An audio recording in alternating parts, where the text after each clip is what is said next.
Hi, everybody. Welcome back to the Infinite Danger Room. I'm Matt Price. I'm here with Chris Borthick and Anthony Brown. And this week we're going to talk to you about Thor Ragnarok, the latest film in the Marvel universe, cinematic universe, and also the latest Thor film, the third in the series. We'll kind of talk about what we liked about it, what we didn't like about it, what we think worked, what we might want to see in the future. Obviously, there will be some spoilers ahead, so I say go ahead and listen to this after you've seen the film. This is going to have some spoilers for the events of Thor Ragnarok included. Stars Chris Hemsworth, directed by, let me check the guy's name, he's a New Zealander, Taika Waititi, which I might be saying wrong, right. But he's been pretty hilarious if you see any of his videos on YouTube or anything like that. He's pretty interesting. He did Hunt for the Wilder People. He's done some other pretty cool movies. It's obviously the biggest budget thing he's undertaken. Anthony, why don't I start with you? Do you want to talk about, I don't know, just a short recap, what you thought, that sort of thing? Sure. So this movie catches up with Thor after the events of Avengers Age of Ultron. Thor had went back to Asgard, or actually he went into space trying to find Infinity Stones and things like that. And so in his journey, or basically where the movie starts, is he's hanging upside down in a cage, or hanging in a cage, captured by Surtur, one of his legendary foes, and is basically ambushing him to find out, what his grand plan is, and then, kind of the battle ensues from there. You get a lot of really funny moments, and that's the one thing that I really enjoyed about, that's one of the things I really enjoyed about this movie is how funny it was. I didn't know what to expect coming into the movie, but this is far and away the best Thor movie. And in the Marvel pantheon of movies, or I guess in this Avengers family of movies, it's definitely top 3, top 5 for me. I haven't really stopped to think about where it kind of sits in the grand scheme of things, but I really, really enjoyed it. This is basically a family story where they've kind of changed some things. So if you're familiar with the Asgardians and kind of their history and everything like that, some of the things have changed. So instead of Hela being Loki's daughter, she's actually Odin's daughter, who was his firstborn, and she was banished because she got a little bit too bloodthirsty, and Odin wanted to slow down and enjoy being a father and be a magnanimous ruler, if you will. So he banished her, and she stayed banished until the point where Odin dies. And Odin actually dies within, the first 20 minutes of the movie. And so that's one of the things that you notice is just how fast-paced this movie begins. Because a lot of things happen, a lot of things take place. Loki's scheme of replacing Odin lasts for, again, all of the first 15 or 20 minutes of the movie, until Thor returns to Asgard. And it's just amazing, and hilarious and everything else. So, yeah. What do you think, Chris? Well, I echo all of that stuff. It is definitely the best of the Thor movies. It's my favorite. And let's also stop for a minute and just say, who would ever know there would be a trilogy of Thor movies? Who'd ever thought, and that they would be good movies? It's a hard topic, I think, because of the mythology and the gods and all that, and working that into the Marvel universe. They've done a really great job with it. It is a very fast-paced movie, and it has a lot of cool stuff in it. It's just kind of, you feel like you're running at breakneck speed, but it's not too fast-paced where it feels off. It's a really well-timed movie and plot. I really speak in the first 20 minutes. Doctor Strange makes an appearance that is just phenomenally cool, and pretty comical in keeping with the movie. Making Loki fall for like 30 minutes straight is pretty hilarious. Yeah. And all of his interaction with Thor is really good. Making you, and he's obviously really, really grown as a character since the last movie. He's more capable or whatever, yeah. Yeah, and they do give us a little bit of a timeline, I guess, for the movie too, which I noticed, which they refer to, the Hulk refers to he's been the Hulk for 2 years. So yeah, it's been 2 years since Age of Avenger. Ultron, essentially. So yeah, which is kind of good because I know there's many things on the internet where we have like, how much time is passing in the Marvel universe? Right. Where are we? But so that was really good. I just have a laundry list of pretty good things that I thought the opening was great. It was kind of like a fantasy James Bond almost opening with its own crazy action, and then the titles come up and Hulk talking was hilarious. Mm-hmm. Just like in the comics, it was really fun to see that on screen and really well done. As was Thor trying to lullaby him at several points throughout the movie. I was laughing all the time. It's just a really good movie. The Valkyrie getting introduced was really cool. The Karl Urban as the Executioner was just really fun. And Heimdall as the rebel leader was a really great touch. And of course our aliens, Korg and Meek, also really good. Korg, especially to me, he made the most of every single scene he was in. He was hilarious in everything. We're gonna have a revolution, and hey, Doug said the same stuff, and hey, you're the new Doug. So, there were a lot of also Easter eggs and things like that. I don't want to point to too many of them, but one of the ones I really enjoyed was on the Grand Master's Coliseum or whatever, or the tower.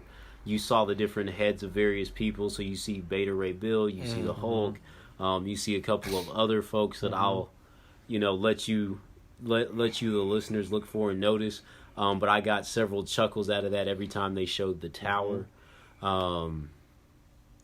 A couple of things that I felt like were missing or they could have done a little bit more with. To me, it was strange to see the Executioner without any mention of the Enchantress. Right. I would have loved to have seen her play some kind of role. I really hated that the Warriors 3 got dispatched so quickly. That's one of my few complaints. Is are they really dead? Because if so, we really didn't have an emotional reaction to that, and those are kind of some pretty key Thor characters. I think they may really be dead. Super spoiler alert. When the whole planet destructs, or the whole, when Asgard gets blown to bits in the end, like if I didn't see them carrying their bodies off, so maybe they're in Valhalla. Maybe. Well, but remember there was a Ragnarok in the comics once upon a time, and then that's how we got the whole Thor story arc in Oklahoma, where he's in Asgard and he brings them back somehow. So maybe not, but I did feel like that was an underplayed point if that's the last we ever see of them. Yeah, exactly. Also, Lady Sif was missing. I know that she has other theatrical obligations that she was kind of working on, but no mention of them. Even like Thor, in the grand scheme of things, like I don't know that he was. I'm pretty sure he figured it out that they were all dead. But just kind of. There's not a scene where that plays off. But these are his best of friends, and they went into battle together. All of these, the Warriors 3, Loki, Lady Sif, and Thor were kind of a clique, and so for them to be dispatched and kind of not have a mention of it, to me that kind of took away from some things. I did, just to do point counterpoint, I did kind of enjoy more from Heimdall, where like his vision, like, hey Heimdall, I know you can hear me, let me see what you see. And then like cool. Thor is there on Asgard, and he kind of sees everything that's playing out, and he sees that he needs to make it back. I even enjoyed Loki and his powers and his power set, and he had a couple of the same old tricks, but the way that he helped Valkyrie remember, kind of what happened and why she ended up there, and to see, and they didn't give this Valkyrie's name, I don't believe. They did not.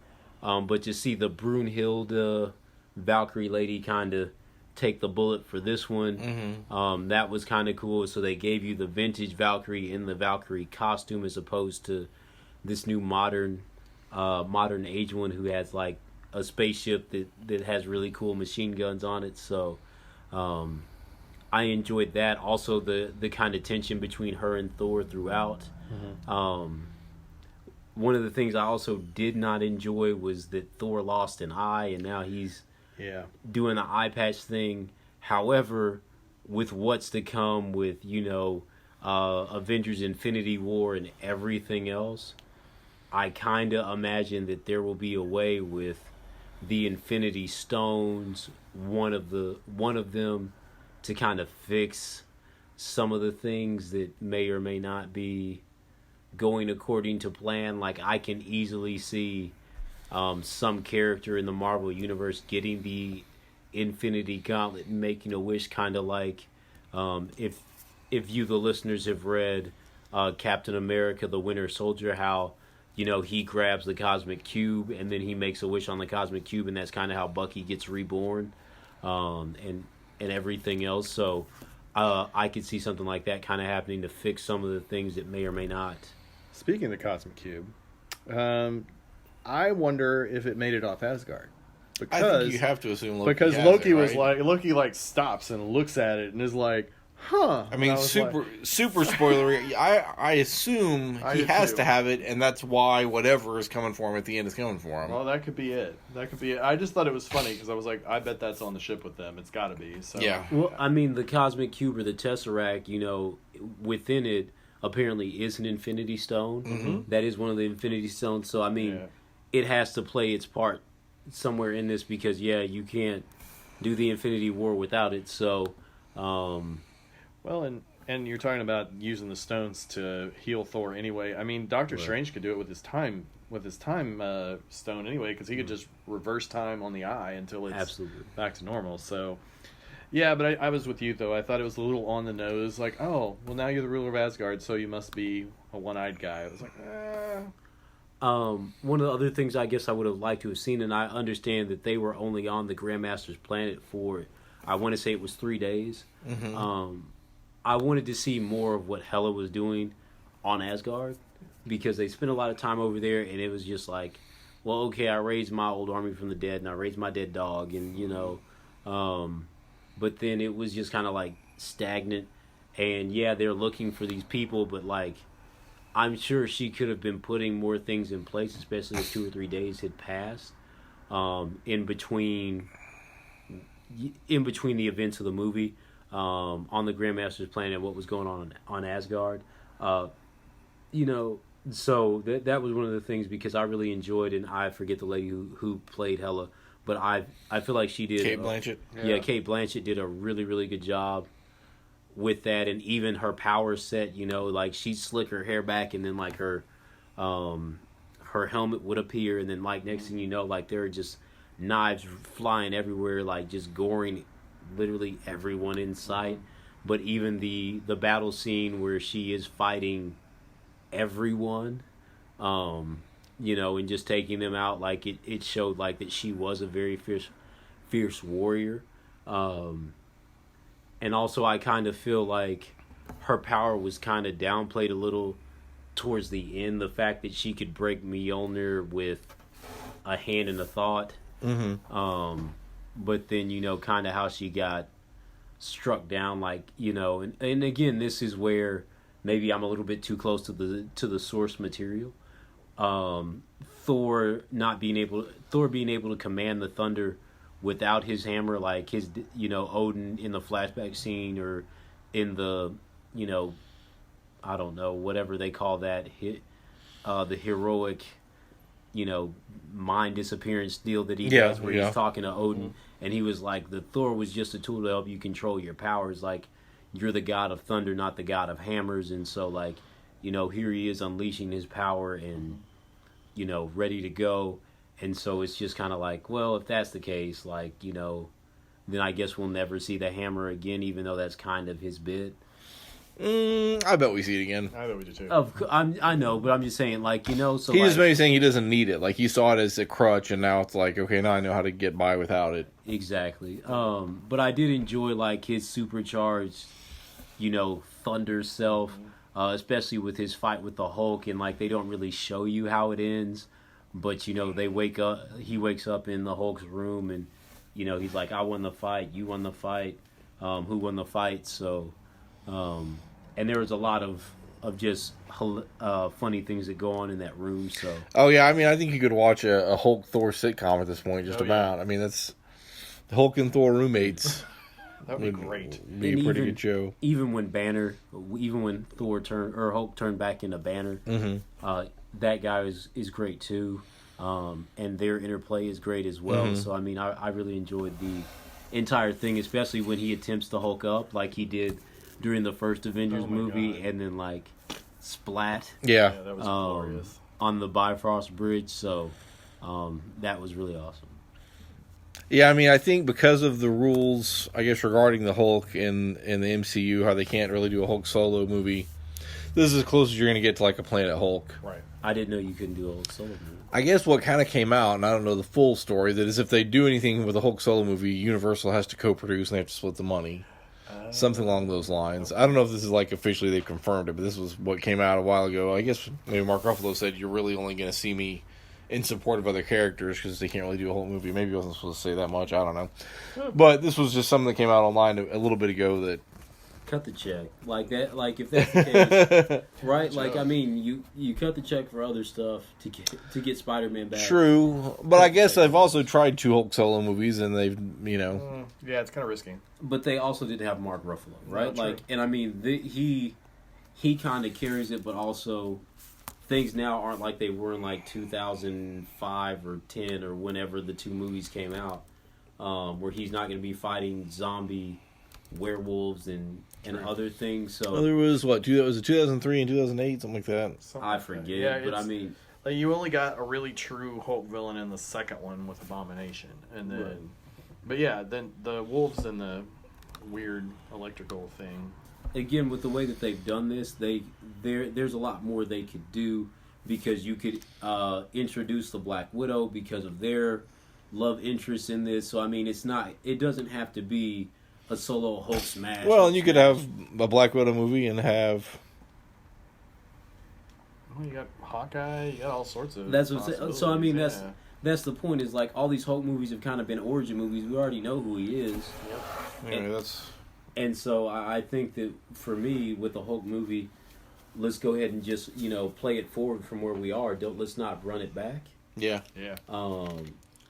Especially since they aren't necessarily 100% beholden to comic lore and comic history. So, I mean, like, you can take it and run it and say, we're going to introduce a Red Hulk, like, right off the top. Or, like, maybe we do see Jennifer Walters as She-Hulk in the movie, and like, yeah, I don't know what the rights to that are. But I guess, anyway, that was one reason that they haven't, I guess, gone back to that. But I thought he was, he had a pretty big role in this. Oh, yeah. Absolutely. This is the 17th #1 movie in a row for Marvel. Shocker. I mean, they've earned it, though. I mean, They have. especially with this Hulk movie, like, they've absolutely earned it. So I'm not going to sit here and try to poo-poo their success because, I mean, it's well-deserved. And I mean, right now, comics rule the world.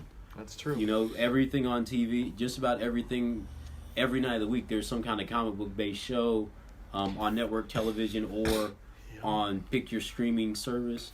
And there's more stuff to come. And I mean, I don't think at this point we've reached the point of super saturation, kind of like we have with football, where football ratings are declining because of It's just people have seen it, can see it enough. Well, I mean, that you're going to get 60 minutes of some variation of the same thing over and over, and it's just how many points or how few points your team is going to score. But with these movies, they can change and introduce and surprise you with as many different characters as they want, and really throw you a lot of curveballs and help you enjoy the roller coaster. So that's why I don't feel like this genre is going to go away anytime soon, because even if they do make a bad movie or a movie that's not as good as the rest, they can quickly put something else in its place that doesn't tie into all of this or whatever. I mean, we've seen it with Spider-Man. I mean, we've had 3 Spider-Mans in the last 5 years or something like that. So not quite, but yeah. I'm just saying, like, there's been a lot. Now, Marvel Studios has not done more than 3 movies for any of its solo characters yet, though. Right. I mean, there hasn't been an Iron Man 4. There hasn't been a Cap 4. Right. I mean, they haven't announced a Thor 4. Do you think that they will be able to do that? Do you think they are going to stop with trilogies? Do you think they need to move on to secondary characters? It probably just depends on how this whole Infinity War thing, ends out, and what they do with the characters. If anyone passes, and gets killed heroically, who knows? I mean, they may have a brief break, though. They probably production wise ought to think about any brief breaks, because, if you want Hemsworth and you want Pratt and you want some of these other people to stay on. You need to lock them in for some point, because they'll either go do other things or they'll get older and won't look quite the part. So, go ahead. I was going to say my thought on that is, we still have an Ant-Man 2 coming. Sure. We have the Miss Marvel movie, which apparently is going to be centered around the Skrulls. Yep. So, I mean, there is... just Marvel being allowed to have the rights to the Skrulls... Yeah. There's so much you can do with that, right? Like, because you can literally go from Infinity War to Secret Invasion. Mm-hmm. And Secret Invasion, the comic, had its pros and cons, but it's still a very good story you can tell, and it gives you access to so many characters who you can say, they're a Skrull, or they're a Skrull, and you can even use them to, and I know some people have, complained that the TV version of the Marvel Universe isn't necessarily tied to the cinematic version of the Marvel Universe, and you can easily weave those two things together or pull some characters in from that, and really unite the two universes or whatever, and make a lot of great things happen. Also, if things in the movies go like they're going go the way they're going in the comics, where Marvel is making up with all of their franchises that they've kind of,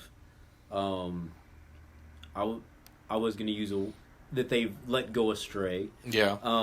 Screwed up. Or I was going to say bastardized. So that they've bastardized, like, this would be a great time for them to be able to reintroduce the Fantastic Four or the X-Men, and try to tie all those things together, and do some really cool and really different things. There are some secondary characters or some newer characters that they could do solo movies for. I could see a Winter Soldier movie going really well. Yeah. Or I could see a Winter Soldier movie going really well. I can't necessarily see a Falcon movie going really well. I could see a Vision and Scarlet Witch movie going really well. However, I don't think that I could see a War Machine movie being pulled off by itself. So, I mean, there are plenty of things that they can kind of ping pong around. Yeah, it'd be interesting to see what Black Panther sets up, because that looks like it's going to be. I mean, just the trailers will look great. I think. Yeah, it looks amazing. It comes out the month of my birthday, and I am super geeked up for it. So, this February should be a really awesome month. I geek out every time there's a Marvel movie on the horizon, and it's I'm a huge DC guy, I really am, but the Marvel movies are just, every time there's one, I'm just like, we must go opening weekend. We have to see this right now, and it's always so much fun. I mean, that's one of the great things about it. Great story and a lot of fun. And so this is where I can contrast this, and one of the movies that was, at least in a theater where I saw it, one of the movies there was a trailer for was Justice League. Mm-hmm. Justice League is selling so hard the funny, and I feel like it's kind of throwing you off the scent. Whereas with Thor, you saw the trailers, but they didn't sell the funny. And it ended up being a very funny movie. And so for me, I still haven't bought tickets to see Justice League. I know that I'll do it, because I want to see it, and I want to see it for the podcast. But with these Marvel movies, it's always day of. Even if I take off in the middle of work to go catch the matinee or whatever, like, I make sure that I go see the Marvel movie the very first day. Whereas with Justice League, I'm kind of apprehensive because, yeah, Wonder Woman was great, but you're batting one for whatever, 1 for 3, one for whatever, and so I'm just like, hey, let's, I'm more apprehensive, whereas Marvel has earned my trust and my checkbook, so, we'll see how that breaks out. So coming up next is Black Panther, February 16th. Avengers Infinity War next May. Ant-Man and the Wasp next July. Captain Marvel is supposedly March of 2019. And then Untitled Avengers film May 2019. A Untitled Spider-Man sequel also set for 2019. And then Guardians Volume 3 2020. And that's what they've, I guess, announced or indicated is coming so far for Marvel. Well, and there's that animated Spider-Man, but I guess if we're talking live action stuff, that they said is going to be weaved somewhere in there as well. So yeah, this is just what was on the list of live action and MCU stuff coming up. So overall, you're not sure where you rank it? Kind of in towards the high end of the Marvel movies, or for me, it's at the high end. It's for me, it's in the top three. I would say top 5 at a minimum, probably somewhere in the top 3. I go top 5 for sure. It's really good. There's some really good Marvel movies out there. I really have to sit down and try to logic this out, but I had a great time. I mean, it's a great movie, and I laughed a lot, which is what you need. I had a lot of. I mean, if I have a criticism, it might be: is it too funny for as dark as the material should be, like him losing his friends and his home being destroyed and all this? I mean, is it too funny for the thematic stuff that's happening? If I was going to complain about something, that said, I enjoyed it, so I will say for now it's probably in the top 5 or 7 for me. And looking back, who knows how I'll feel about it exactly. I guess for Guardians, I didn't ever feel like the tone was at odds with what was happening. In Thor, a couple of times I felt like it might be a little bit. That said, still a really well done film and deserving of its success. So, any final thoughts before we wrap it up here? No. If you haven't seen the movie yet and you listen to all of this, go see it ASAP. I'll probably go see it twice if I'm being honest, just so I can, look for more Easter eggs and things like that. Usually when I go see a movie the first time, or I see it the first time, I watch it to enjoy it. Just to get everything out of it, and then obviously we come and do the podcast, and so I have a couple of things that I draw back on, but the second time around, I try to look with a more critical eye. But I can't wait to see this movie again. It was definitely worth paying to see it once, and I'll definitely go see it twice. Chris? Yeah, for sure. I'm already ready for it to come out on Blu-ray, so I can watch it and pause it and watch all the featurettes and all that stuff. Yeah, it's fantastic. I look forward to how they've set up the coming Avengers movie and the big war with this. Very cool. Yeah, this was, I think, maybe the most Kirby-inspired movie that we've seen with some of the designs. I also felt like in places some of the designs had a little bit of like a 70s sci-fi aesthetic, which was nice. Jeff Goldblum as the Grandmaster.